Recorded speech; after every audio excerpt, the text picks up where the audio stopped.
You know what? You and my sister would make a better couple. You're both boring workaholics who don't know how to have fun. My name is Charles. I'm 35 years old, and I run a structural engineering firm in Pittsburgh, Pennsylvania. The woman sitting across from me at that dinner table was Vanessa, my girlfriend of 3 years. The woman I had been planning to propose to in 2 weeks. I didn't say anything right away, just smiled, set down my fork. Let the words settle. We were at some upscale Italian place she'd picked out. Dim lighting, expensive wine, the kind of spot where people came to celebrate things. I had thought maybe tonight would be different. Maybe she'd notice I'd been working late for a reason. Maybe she'd ask about the project I'd just finished, the one that secured our biggest client in 5 years. She didn't. Instead, she laughed, took another sip of her Pinot Grigio, and glanced around the restaurant like she was looking for someone more interesting to talk to. I'm serious, Charles. You and Olivia are like the same person. Always working, always serious. You'd probably sit in silence together and call it quality time. I picked up my water glass, took a long drink. My jaw was tight, but I kept my face neutral. Interesting thought, I said. She didn't catch the edge in my voice. Or maybe she did, and didn't care. Vanessa had always been like this. Sharp tongue, quick to joke, never one to hold back. In the beginning, I liked that about her. She was spontaneous, fun, the kind of person who could turn a random Tuesday into an adventure. I was the steady one, the planner, the guy who made sure the bills got paid and the roof didn't leak. We balanced each other out, or at least, that's what I told myself. But somewhere along the way, balance turned into something else. She started seeing my work ethic as a flaw, my stability as boring, my quiet nature as a lack of personality. Tonight wasn't the first time she'd made a comment like that. It was just the first time she'd said it in public. I looked at her across the table.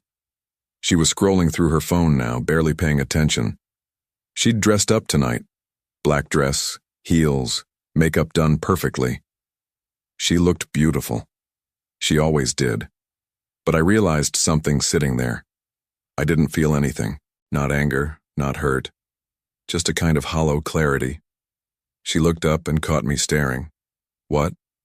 Nothing, I said. Just thinking. About what? About what you said. About Olivia.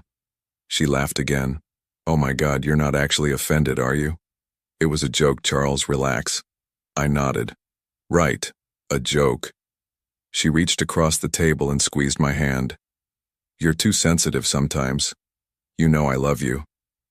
I looked down at her hand on mine. Her nails were painted red. Perfect, like always. Yeah, I said. I know.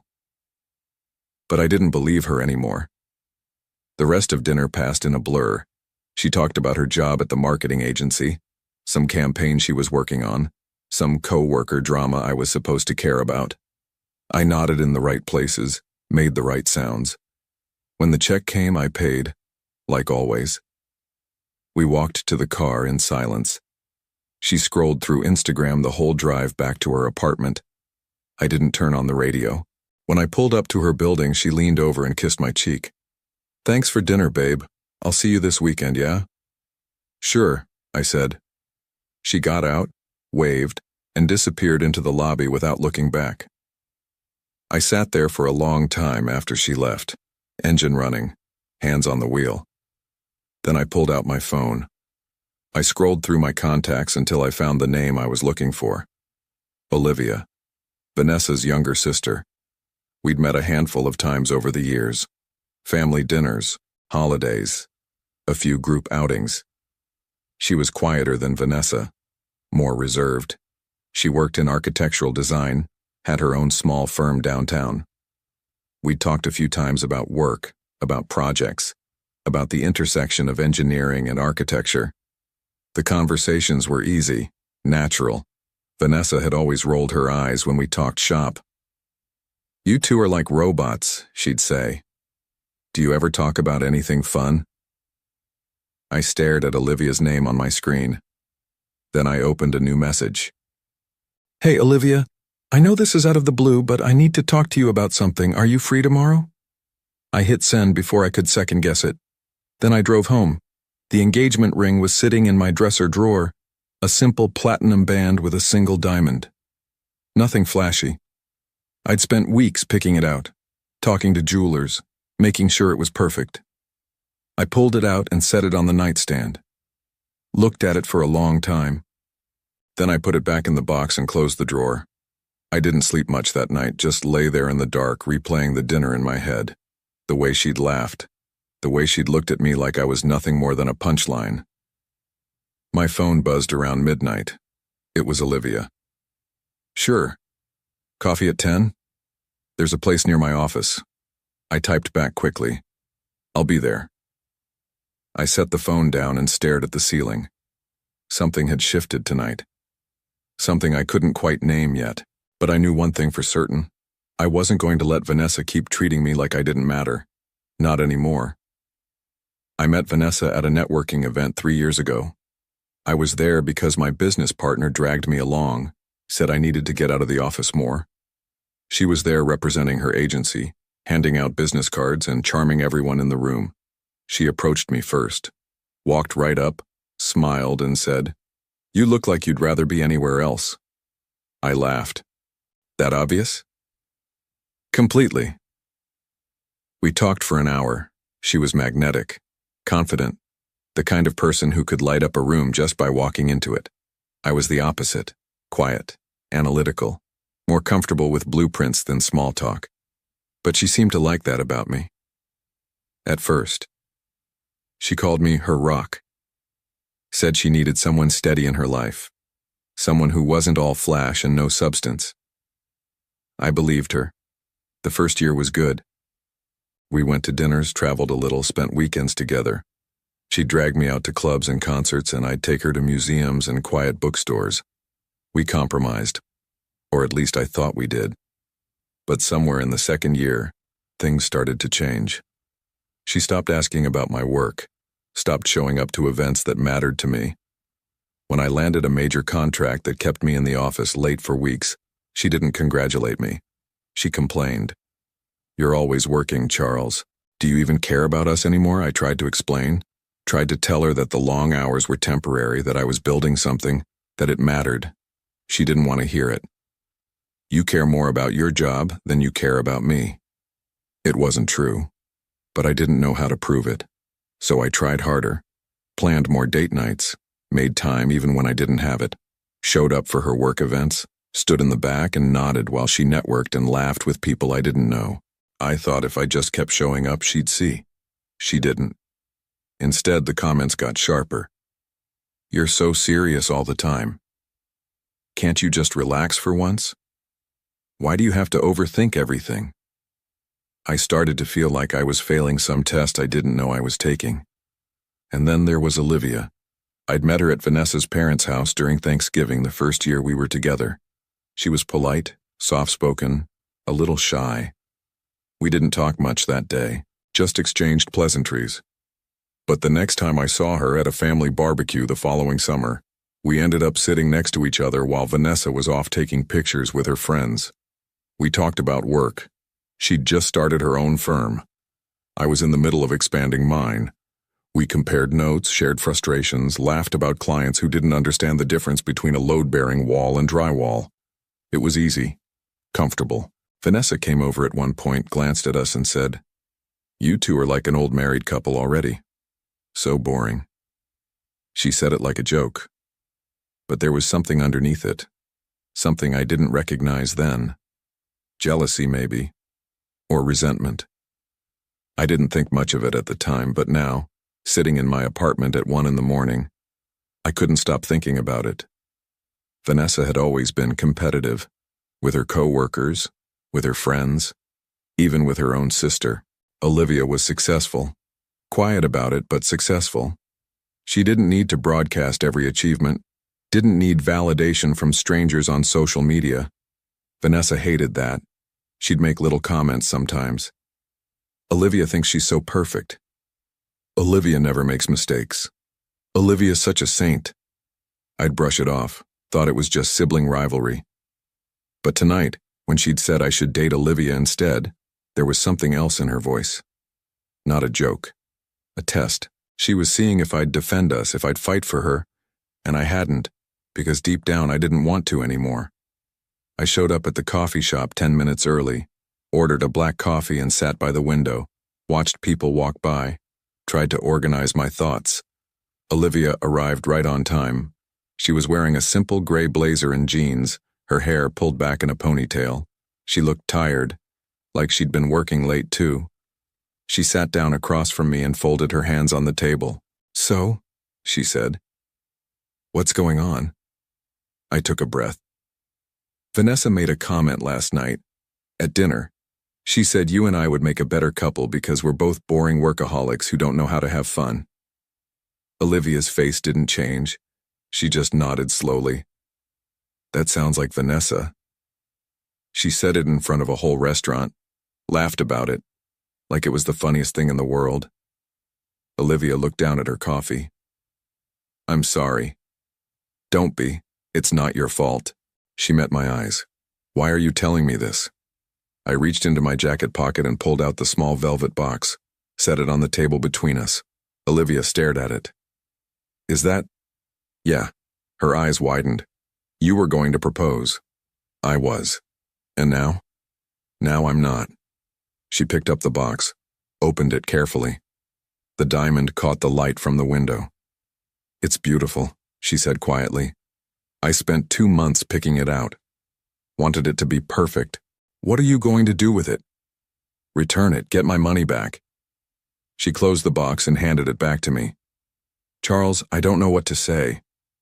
"You don't have to say anything. I just needed to tell someone. Someone who wouldn't tell me I'm overreacting." She looked at me for a long time. Then she said, "You're not overreacting." What she said was cruel. And if she can't see that, then she doesn't deserve you. I felt something loosen in my chest. "Thank you." We sat there in silence for a while, just drinking coffee, watching the city move outside the window. Finally, Olivia said, "Can I ask you something?" "Sure." "Why did you call me? Out of everyone you could have talked to, why me?" I thought about that. Then I said, "Because I knew you'd understand." She smiled. Just a little. "Yeah, I guess I do." We talked for another hour. About work, about life, about the ways people hurt each other without meaning to. And for the first time in months, I didn't feel alone. That same night after I left the coffee shop, I went to the jewelry store. The woman behind the counter recognized me. She'd been the one who helped me pick out the ring. "Back so soon?" she asked, smiling. I set the box on the counter. "I need to return this." Her smile faded. "Oh, I'm sorry to hear that." "Yeah, me too." She processed the return without asking questions. I appreciated that. Walked out with a check and a hollow feeling in my stomach. I sat in my car for a long time after that, just staring at the steering wheel. 3 years. 3 years of trying to be enough, of bending myself into shapes I didn't recognize, of apologizing for things I didn't do wrong. And for what? To be called boring, to be laughed at, to be told I wasn't fun enough. I pulled out my phone and stared at Vanessa's name in my contacts. I could call her, confront her, tell her how much her words had hurt, but I didn't, because I knew what would happen.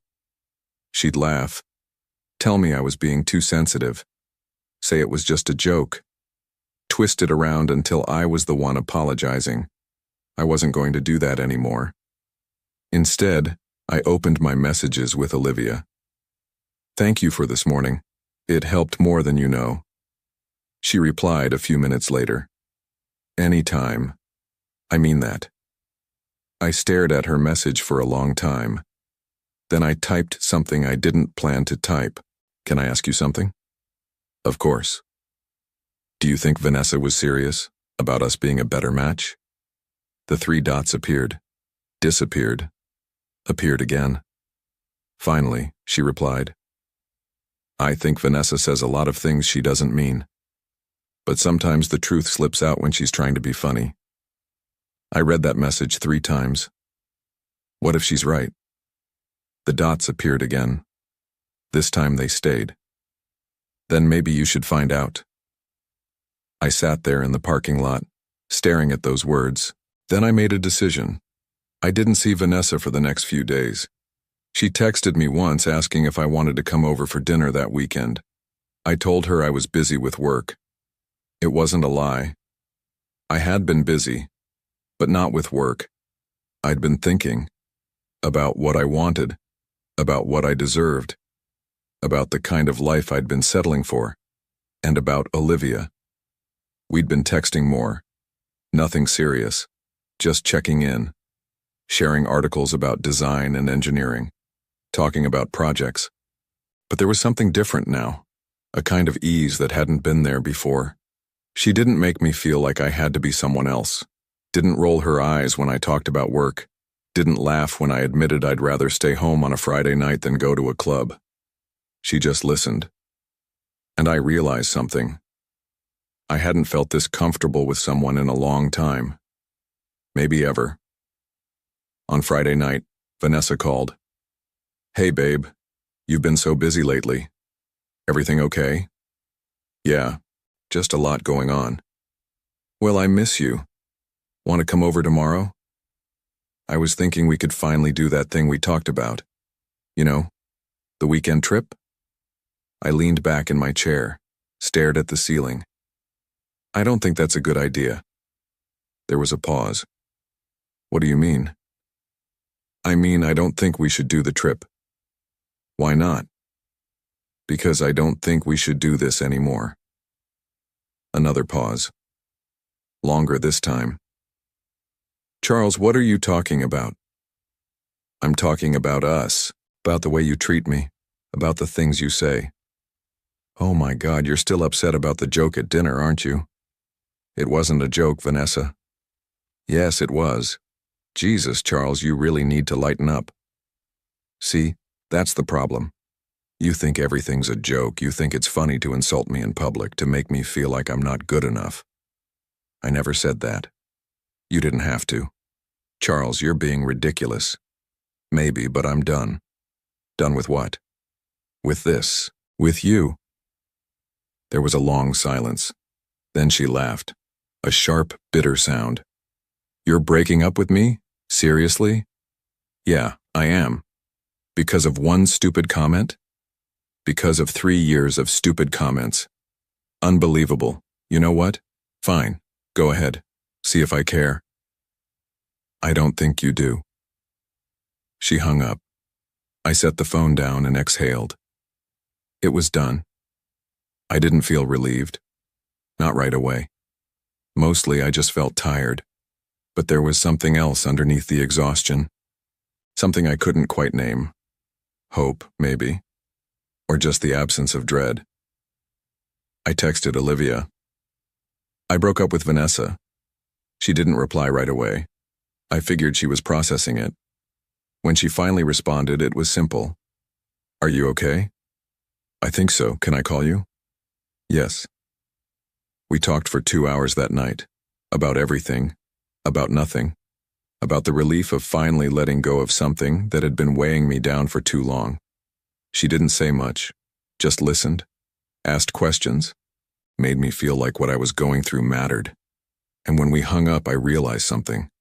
I didn't want to stop talking to her. Not now. Not ever. The next morning, I woke up to a dozen missed calls from Vanessa and a voicemail. "Charles, I'm sorry, okay? I didn't mean it. I was just kidding around. You know how I am. Please call me back. We need to talk about this." I deleted it. Then I texted Olivia. "Want to grab dinner tonight? Somewhere quiet." She replied almost immediately. "I'd like that." We met at a small bistro on the north side of the city. No crowds, no noise, just good food and easy conversation. We talked about work, about family, about the things we wanted out of life that we'd never said out loud before. And at some point, sitting across from her, I realized something. This felt right. Not forced, not exhausting, just right. When I drove her home that night, I walked her to her door. She turned to face me, and for a moment, we just stood there. "Thank you," I said. "For what?" "For listening. For not making me feel crazy."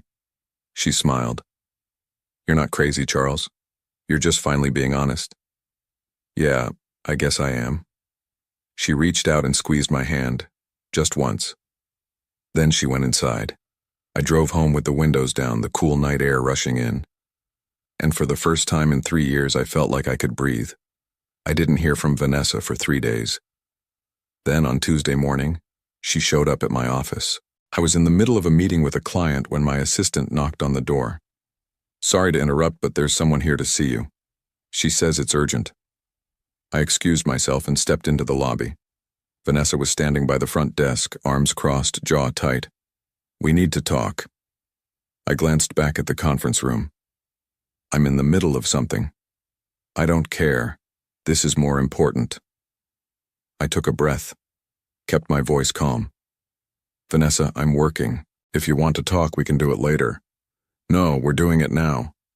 The receptionist was staring, so was my assistant. I didn't want a scene. "Fine, let's go outside." We walked out to the parking lot. She didn't wait for me to speak. "What the hell is going on with you, Charles?" "What do you mean?" "You break up with me over the phone, ignore my calls, and now you're acting like I'm the problem." "You are the problem." She laughed. A sharp, humorless sound. "Wow. Okay, so that's how it is." "Yeah, that's how it is." "You're really going to throw away 3 years because you can't take a joke?" "It wasn't a joke, Vanessa. And even if it wasn't funny." "Oh my God, you're so sensitive. Do you know how exhausting that is? Do you know how exhausting it is to be with someone who constantly makes you feel like you're not enough?" She stared at me. "I never said that. You didn't have to. You're putting words in my mouth." "No. I'm finally hearing what you've been saying all along." She took a step closer. Her voice dropped. "Charles, I love you. I don't know what's gotten into you, but this isn't you. You don't just give up on people." "I'm not giving up. I'm walking away from something that's been broken for a long time." "It's not broken. You're just being dramatic." "Maybe. But I'm done pretending everything's fine when it's not." She crossed her arms again. "Is there someone else?" I didn't answer right away. "Charles, is there someone else?" "No." It wasn't a lie, not technically. Olivia and I were just friends, but Vanessa didn't believe me. "You're lying." "I'm not." "Then why won't you look at me?" I met her eyes. "Because I don't owe you an explanation. We're done, Vanessa. Move on." Her face hardened. "Fine, but don't come crawling back when you realize you made a mistake." "I won't." She turned and walked away, got in her car, drove off without looking back. I stood there in the parking lot for a long time. Then I went back inside and finished my meeting. That night, Olivia texted me. "How are you holding up?" "She showed up at my office today." "Oh no. What happened?" "She accused me of being dramatic, said I was throwing away 3 years over nothing." "That's not nothing, Charles. What she said hurt you." "I know, but she doesn't see it that way. She never will." I stared at that message for a long time. "Can I see you?" "Of course. When?" "Now." "I'll be ready in 20 minutes. And we met at the same bistro. Same quiet corner. Same easy conversation. But this time, something was different.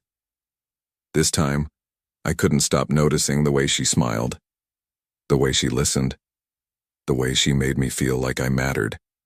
We talked about Vanessa, about the fight, about the way she'd tried to make me feel guilty for setting a boundary. Olivia listened without interrupting. Then she said, "You did the right thing. It doesn't feel that way." "It will, eventually." "How do you know?" "Because you deserve better than someone who makes you question your own worth." I looked at her across the table.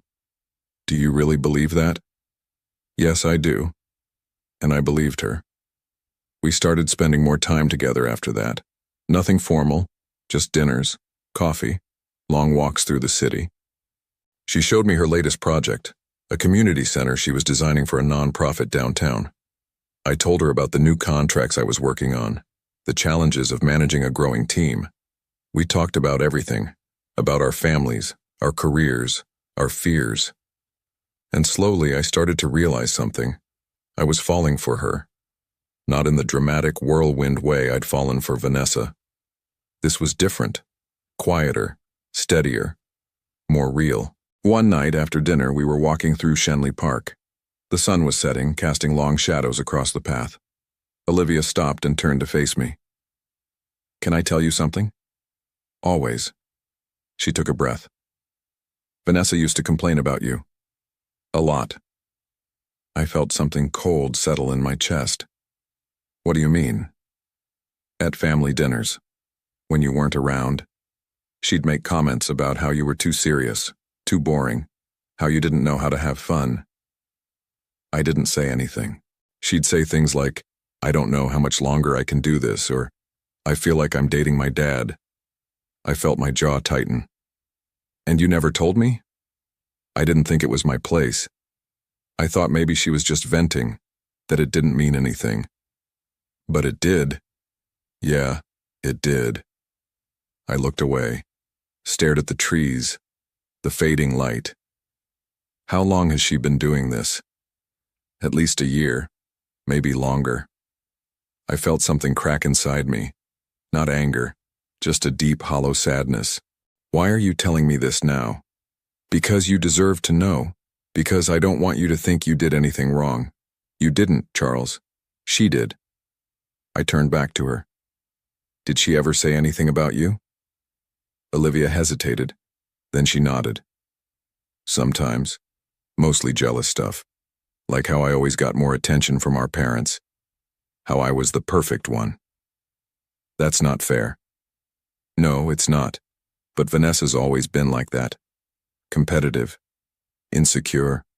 She has to be the center of attention, and if she's not, she tears other people down to make herself feel better." I exhaled slowly. "I wish I'd seen it sooner." "You saw it when you needed to." We stood there in silence for a long time. Then Olivia said, "Can I ask you something?" "Sure." "What are you going to do now?" I thought about that. Then I said, "I'm going to move forward. With my life. With my work. With whatever comes next." "And what about us?" I met her eyes. "What about us?" She smiled, just a little. "I don't know. You tell me." And in that moment, I knew. We didn't talk about it that night. Not directly. But something shifted between us. We started texting more, calling each other late at night, making plans that felt less like friendly hangouts and more like dates. I didn't rush it. Neither did she. We just let it happen. 2 weeks after I broke up with Vanessa, I got a call from her mother.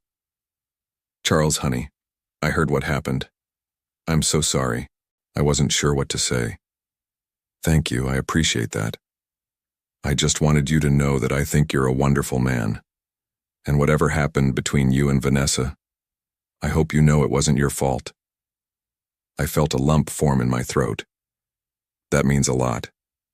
She's always been difficult, even as a little girl, but I raised her to be better than this. I'm sorry she wasn't. I didn't know how to respond to that. "Charles, can I ask you something?" "Of course. Have you been spending time with Olivia?" I hesitated. "A little. Why?" "Because she's a good person, and I think you two would be good for each other." I didn't know what to say. "I'm not trying to push you into anything. I just wanted you to know that if something were to happen between you two, you'd have my blessing." "Thank you, that's very kind of you. Take care of yourself, Charles, and take care of my daughter, the right one this time." She hung up before I could respond. That night I told Olivia about the call. She laughed. "My mom always liked you more than Vanessa did. She said we'd be good together." Olivia's smile faded. Do you think we would be? I looked at her, really looked at her. Yeah, I do. She didn't say anything, just reached across the table and took my hand. And I realized something.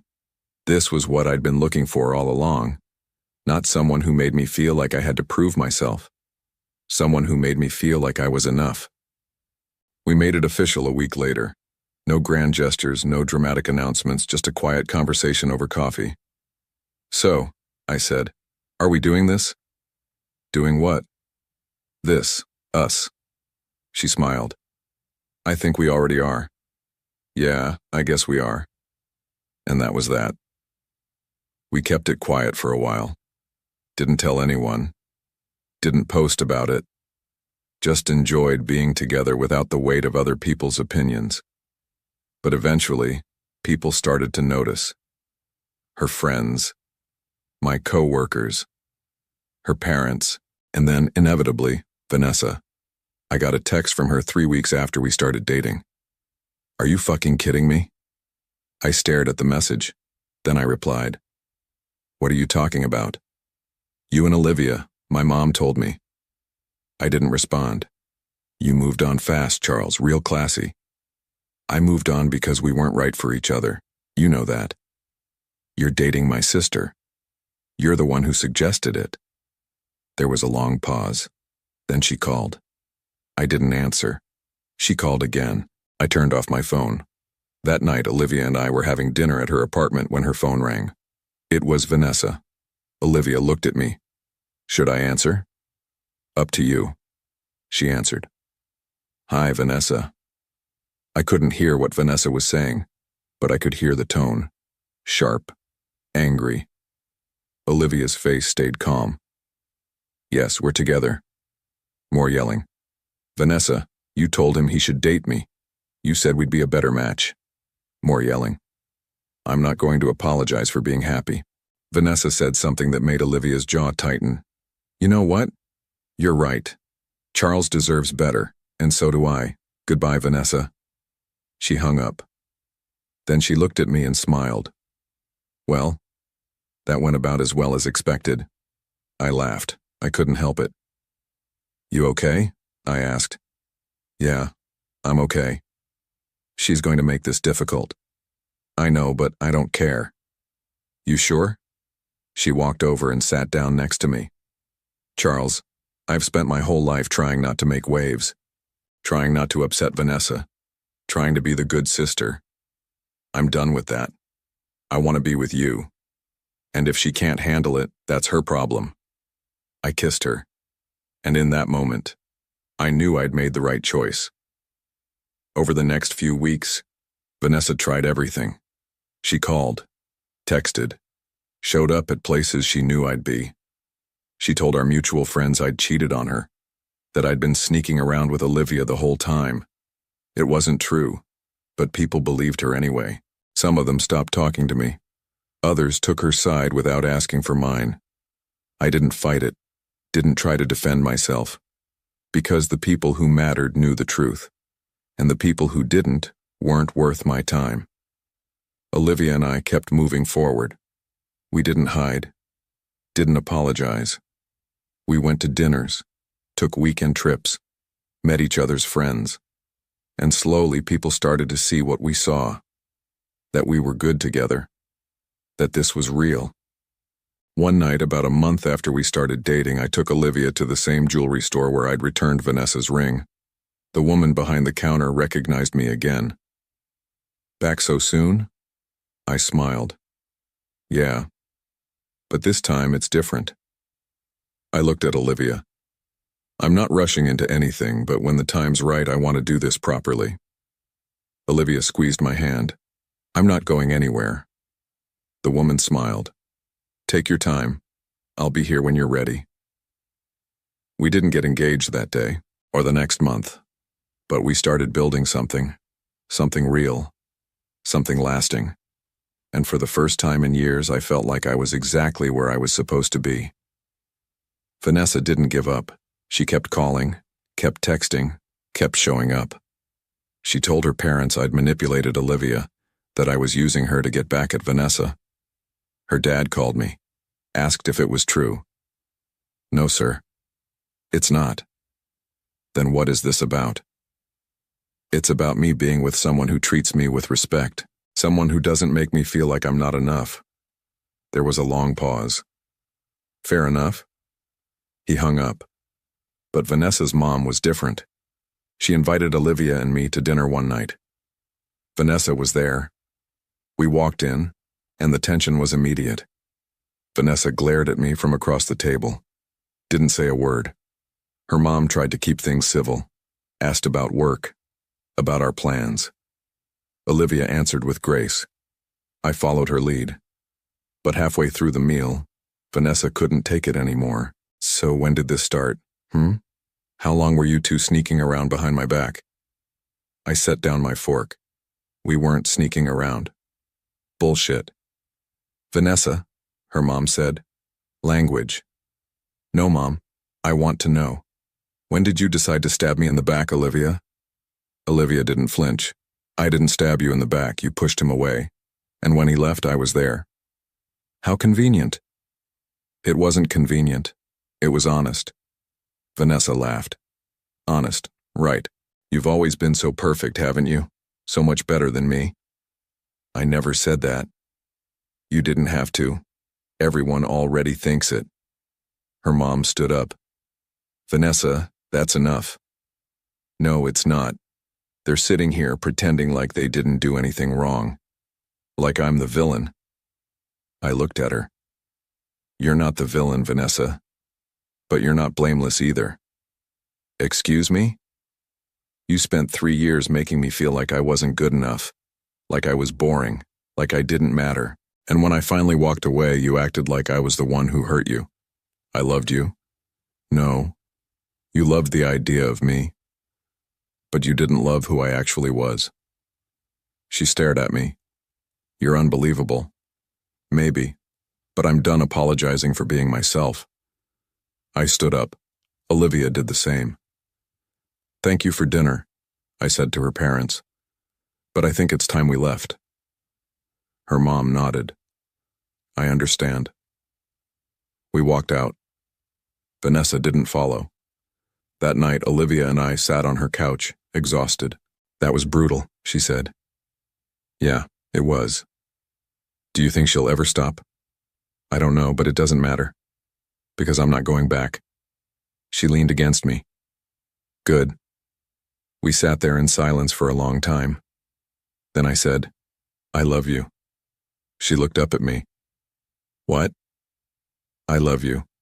I should have said it sooner, but I do. She smiled. I love you too. And in that moment, everything else faded away. 1 month later, I asked Olivia to marry me. Not at a fancy restaurant, not in front of a crowd. Just the two of us sitting on her porch at sunset talking about the future. I pulled out the ring, a new one, nothing like the one I'd bought for Vanessa, and asked her. She said yes. We decided to announce it at her parents' anniversary party the following weekend. We didn't tell anyone beforehand. Just showed up with the ring on her finger and smiles on our faces. Her mom noticed first. She gasped, pulled Olivia into a hug, started crying. Her dad shook my hand. Congratulations, son. Thank you, sir. And then Vanessa walked in. She saw the ring immediately. Her face went pale, then red. You've got to be kidding me. Everyone turned to look at her. You're engaged? Already? Olivia held up her hand. Yes, we are. It's been 2 months. It's been long enough.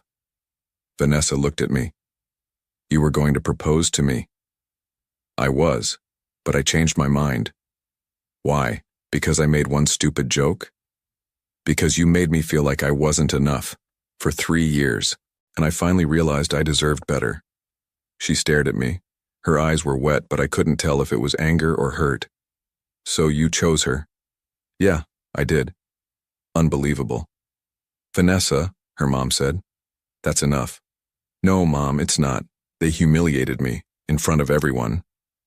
You humiliated yourself, Olivia said quietly. Vanessa turned on her. Excuse me? You spent years tearing Charles down, making him feel small, and now you're upset because he found someone who doesn't? You're my sister, and you're the one who told him we'd be a better match, so congratulations. You were right. Vanessa's mouth opened, closed. Then she grabbed her purse and walked out. The room was silent. Then her dad raised his glass. To Charles and Olivia, may you have many happy years together. Everyone else followed, and just like that, it was done. Vanessa didn't come to the wedding. Neither did a few of her friends who still believed her version of events. But everyone else showed up. Olivia's parents, my family, our closest friends. It was small, intimate, perfect. We got married on a Saturday afternoon in October, in a little chapel on the outskirts of Pittsburgh. The leaves were turning and the air smelled like rain. Olivia wore a simple white dress. I wore a suit I'd picked out with my brother. When she walked down the aisle, I felt my throat tighten. This was it. This was what I'd been looking for. After the ceremony, we had a reception at a small restaurant downtown. No speeches, no toasts, just good food and better company. Olivia's mom pulled me aside at one point. "Thank you," she said. "For what?" "For making my daughter happy, for being the kind of man she deserves." I didn't know what to say, so I just hugged her. We didn't go on a honeymoon right away. We were both too busy with work. But a few weeks later, we took a long weekend and drove out to the mountains. We stayed in a little cabin with no Wi-Fi and no distractions, just the two of us. We hiked during the day, sat by the fire at night, talked about everything and nothing. And on the last night, as we sat on the porch watching the stars, Olivia said, "Do you ever think about her?" I didn't have to ask who she meant. Sometimes, but not the way I used to. What do you mean? I used to think about what I could have done differently, how I could have made it work, but now I just think about how lucky I am that it didn't. She smiled. Me too. We sat there in silence for a long time. Then she said, "Do you think she'll ever move on?" I don't know, but it's not my problem anymore. No, I guess it's not. We got back to Pittsburgh on a Sunday evening, and when I checked my phone, there was a message from Vanessa. "I hope you're happy." I stared at it for a long time. Then I deleted it. I never saw Vanessa again after that. Heard through mutual friends that she'd moved to another city. Started over somewhere new. I hoped she found what she was looking for, but I didn't think about it too much, because I was too busy building a life with Olivia. We bought a house a year after we got married, a little bungalow with a big backyard and room to grow. Olivia set up a home office. I did the same. We worked hard, supported each other, built something together, and every now and then when we were sitting on the porch at the end of a long day, I'd think about how close I came to settling, how close I came to spending the rest of my life with someone who didn't see me, and I'd reach over and take Olivia's hand, and I'd remember. This was what it was supposed to feel like. Vanessa's words eventually caught up with her in ways she hadn't expected.